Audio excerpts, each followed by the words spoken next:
Normally when you see me, I'm doing large patch panel repairs on things, but that's not always necessary. Today, I'm going to show you how to do small repairs so you don't have to do any big repairs later.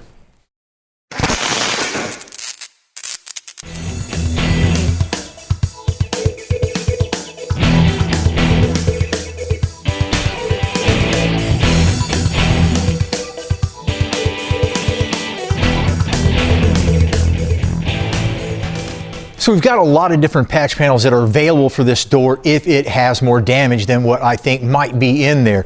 We've got the inside piece right here. We've got two outside pieces. This one here is about, I don't know, 11 inches tall or so. And then we've got the patch panel right here, which covers most of the door all the way up to about right here. Now I'm just going to be doing a small patch panel.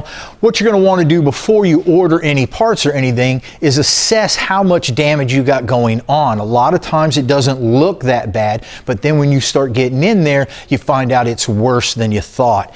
So what we're going to be doing is I can feel on this side right here, I don't actually see any bad rust, but I can feel some little popping up right here, and more than likely it's festering there. So I'll grind this down and see what we got going on here. Here it's obvious that we have the rust.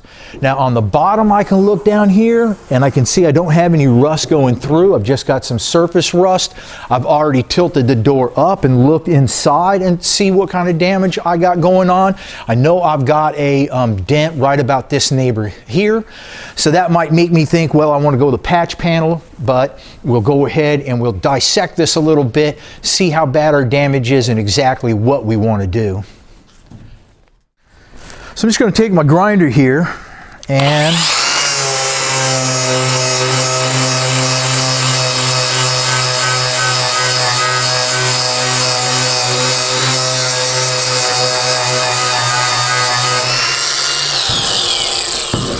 so I don't know how well this shows up on the camera, probably not at all, but each one of these little brown marks right here, these dark marks, they're going to be where the rust is just behind and ready to pop through. So we know we're going to need to do this corner right here. Let's grind that other corner and see what we got going on here.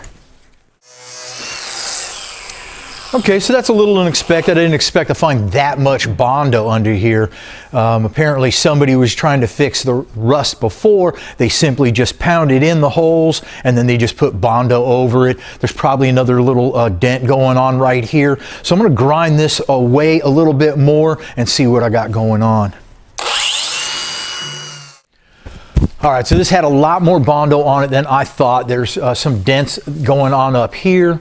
And I'm tempted to do maybe the whole entire skin on the outside of the door, but that is also kind of time consuming. I'd have to do body work at the top right here and rolling all the edges, etc., etc. So it's about a 50-50 whether I can repair this or repair the skin. And I really want to show you how to do smaller repairs today, so that's what we're going to concentrate on. So I've got it all grinded off. I can see what I got going on a little bit better. I'm going to use a little pointy thing here, a little awl, and I'm going to poke around and make sure I'm not going through anywhere. It seems pretty strong right here. So what I'm going to do is I'm just going to start with a small hole and then I'll make it a little bit larger and a little bit larger depending on what I see underneath and where my bottom brace down here is in my way, different things like that. So when I'm cutting this out, I got to be really careful. I can't take my blade and bury it deep or I'm going to cut everything underneath here. I'm going to just ride right on the top of the metal and I'm just going to cut the thickness of the metal really nice and easy like, and then I'll pull it away and we'll see what we got.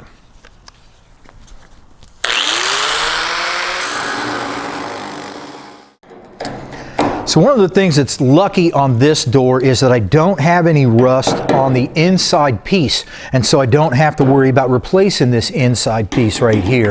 There is a little bit of a pocket right there, and wherever you have pocket, that's where your moisture is going to hold and that's where your rust is going to be. So I can see this isn't too bad. It's looking pretty good. If it was really bad off to the edges, I'd cut off the entire section right here. If the edges right here still look good, what what I'll simply do is cut a larger patch panel out, and then I can go ahead and use these edges right here, and I don't have to recreate these lines or anything like that.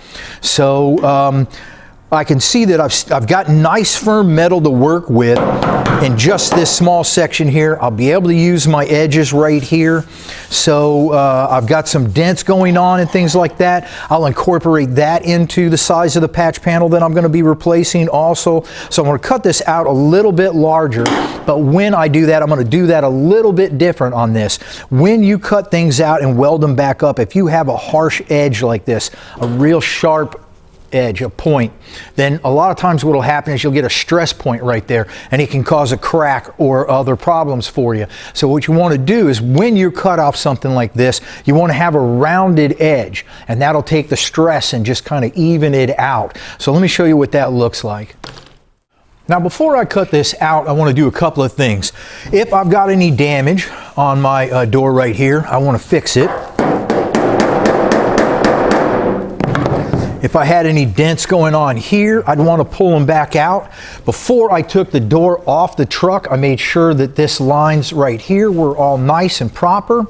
And just to be sure that I can keep them, what you might want to do is just get a piece of cardboard and put it down here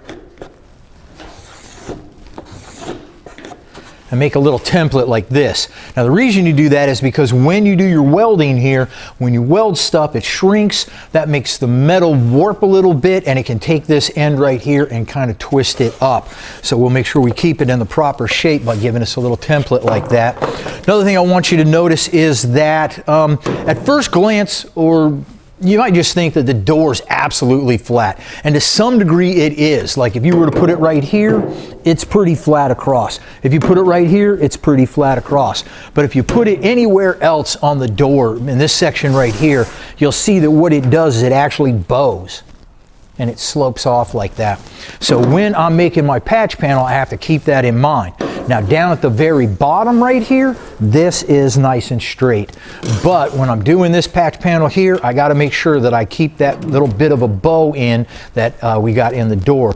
Because if I just put a flat piece in here, then everything's going to have a slight bow, but that's going to be flat, and it'll take more body work and more filler. So now what I'll do is I'll go ahead, and I figured out about how big of a patch panel I want to go based on what kind of repairs are in there and such. So it's going to be a relatively large patch panel here.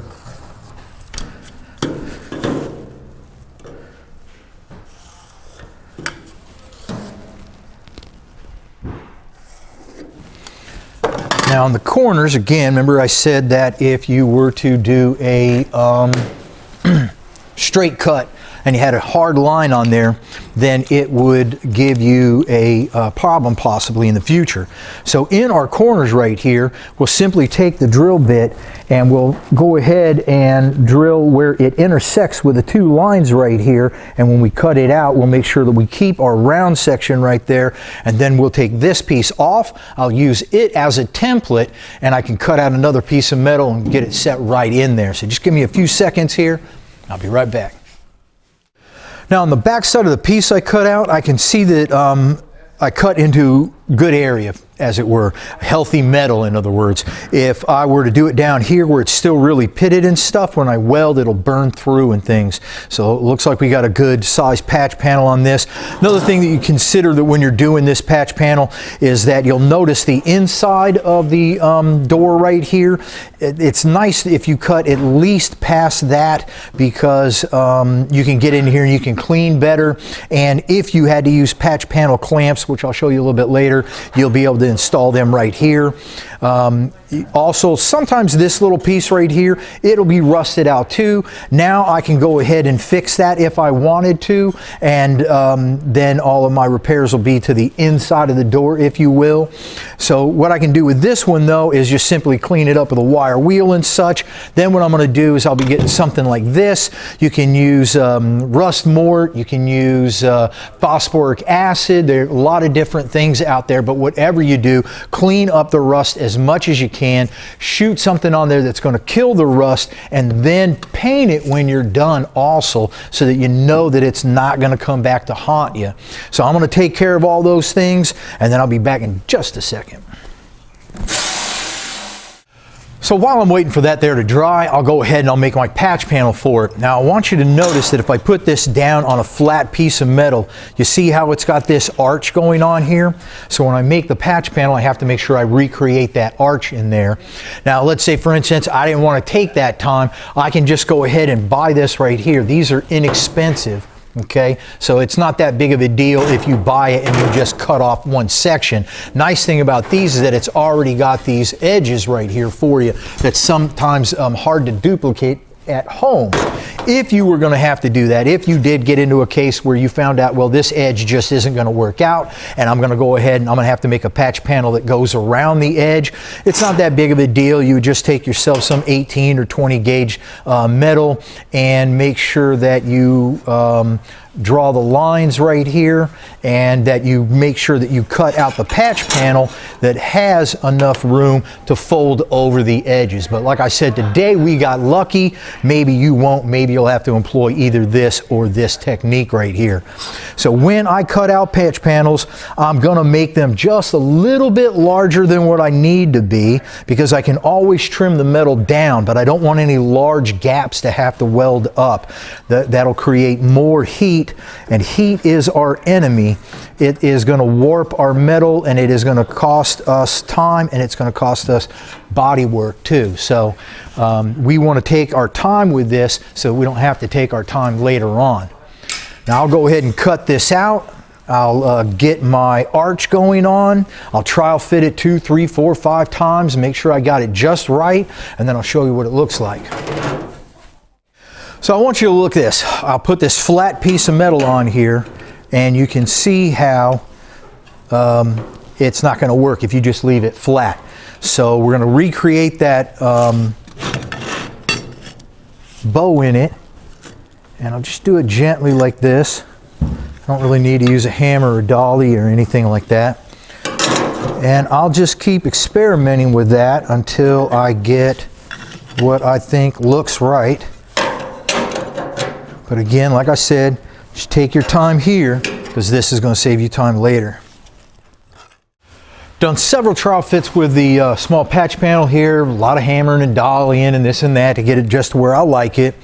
You'll notice now that there is a little bit of a gap on all the edges here. And you might think to yourself, well, when I do my patch panel, I want to have it butt right up against it. The problem with that is if it's that tight and you weld and the weld doesn't permeate through, when you grind off the top of that weld, it might just break.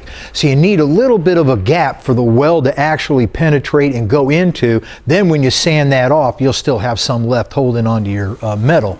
On the inside of this, I'm going to go ahead and paint it too, because painted things don't rust. Another thing I like to use is these patch panel clamps right here. Now sometimes this will be small enough and you won't need to use these, and I actually have a nice curvature and everything, and this is actually looking good. I don't actually think I need these, but I just want to show you them anyway and how to use them in case you haven't seen the other videos. But all this is going to do is just simply, your patch panel will go on either side. You'll put this little square piece right here underneath. That goes like that. You tighten it up and it holds your patch panel for you. So I'll get these guys on here. This is a little bit tough because I can't get behind the door, and so sometimes I'll do little things like put a little piece of tape on these or something to hold them up in here. But I'll get these guys on, so just give me a minute or two for that, and I'll show you what comes next. All right, so I got my patch panel all in there, clamped up and all. Now I can see that my line down here on the bottom, it's a little too close. So what I'll just do is take the cutting wheel and I'll just cut myself out just a little bit. That'll also clean up the weld at the same time. If you have a lot of dirt and paint and things like that, it's going to make it difficult to weld. So you're going to want to grind these off a little bit and give yourself a better contact for the weld. So I'm going to clean these up a little bit, and then I'll go ahead and give you a couple of welding tips.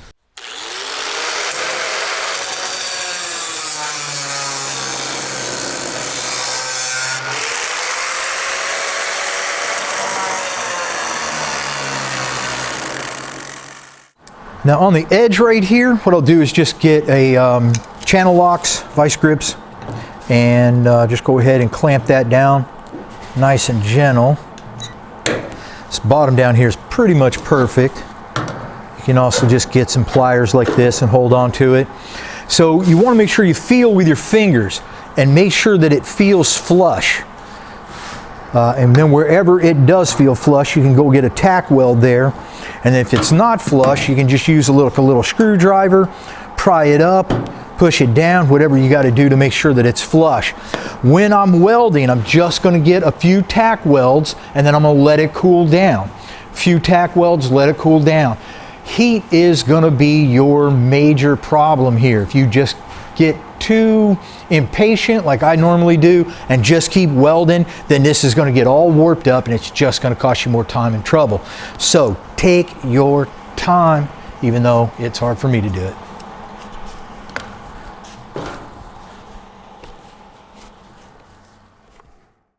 So you can see I spaced them out and then I'll go in between whatever my largest gap is.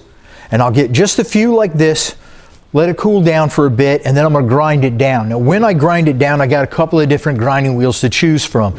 This is just your old classic hard grinding wheel, and these are fine. They'll be all right. You can grind these off, but they are a bit harsh. They are good for like nooks and crannies, getting in different areas where you can't get these other types of sanders. Now this right here, okay, what this does for you is it gives you a nice flat surface area like this. You would think this kind of does too, and it does to some degree, but this has got a little bit more flexibility to it. Now this is kind of nice to use this here because when I grind this down, because it's doing it flat, if my metal is off, it will shine up on the higher metal and it'll make it easier to see what I need to line up or not. Now this right here, this is a flap wheel. These are nice because they're generally faster and they keep the heat down. And a lot of times I'll use that on these. The only thing about using something like this is if you have a weld and you're using it, a lot of times you're going to slip over the weld and then you're going to be grinding into the metal on either side and you'll give yourself kind of this uneven pattern. So a lot of times it's a good idea to use this on the first when you're grinding these down and keeping everything nice and flat, and then I'll finish off with something like this to make sure I don't have any harsh lines left over. I'll only use these if I have a nook and cranny kind of a thing, or I just don't have any of these left. So I'll grind these down now, I'll let it cool down, I'll get a few more spot welds, I'll let it cool down, I'll grind down, and I'll just keep doing that until it's done. A nice thing to do too is find other things that need welding and take care of those at the same time. That'll keep you from being too impatient and doing this too fast. So I'll also take care of where the mirrors used to hang on the doors and things like that too. So here you can see I've grind down the old welds, not all the way flat, just down some. And the reason I'm doing that is because if I was to weld all of this up and then try to grind it all down, there's going to be a lot of weld to grind down. That's going to build up heat and that could give me problems. So we're going to do it like this right here. We grind them down a little bit and then you can see that I've only have a very few tack welds on the patch panel before I stop. I can't build up too much heat. I'm going to wait till it cools down to the touch before I start welding again. Now this will have dirt and rust and little extra paint in there, what have you, so it can spit and sputter a lot.